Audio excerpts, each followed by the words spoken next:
ಅದೇ ನಾನು ಯೋಚನೆ ಮಾಡ್ಕೊಂಡು ಹೋಯ್ತಾ ಇಲ್ಲ, ಏನಾರ ಬಿಸ್ನೆಸ್ ಮಾಡೋಣ ಅಂತ ಲಾಸ್ಟ್ ಬ್ಲಾಗಲ್ಲಿ ಹೇಳಿದ್ನಲ್ಲ, ಅದೇ ಬಟ್ಟೆ ಅಂಗಡಿ ಇಡೋಣ ಅಂತ ಇದ್ದೀನಿ. ಇಲ್ಲ ಅಂತೇಳಿದ್ರೆ ಲೈಕ್ ಆನ್ಲೈನಲ್ಲಿ ಏನಾರು ಸೇಲ್ ಮಾಡೋಣ ಅಂತ ಇದ್ದೀನಿ. ಏನು ಮಾಡೋದು ಗೊತ್ತಾಯ್ತಲ್ಲ. ಲೈಕ್ ಬಟ್ಟೆ ಅಂಗಡಿ ಒಳ್ಳೆಯದೇ ಇಲ್ಲ ಇ ಕಾಮರ್ಸ್ ಬಿಸ್ನೆಸ್ ಒಳ್ಳೆಯದೇ, ನೀವೇ ಹೇಳಿ.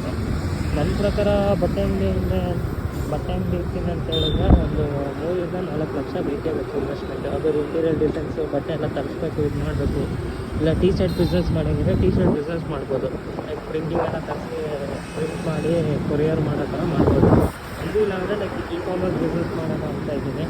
ಈಗ ನೋಡೋಣ, ರಿಸರ್ಚ್ ಮಾಡ್ತೀನಿ ಅದೆರಡಲ್ಲೂ ಯಾವ ಥರ ಹೆಂಗೆ ಯಾವ ಥರ ಕೊಡಬೇಕು, ಅದಕ್ಕೆ ಟೈಮು ಅದೆಲ್ಲ ನಾನು ನೋಡ್ಬಿಟ್ಟು ಡಿಸೈಡ್ ಮಾಡಿ ಹೇಳ್ತೀನಿ.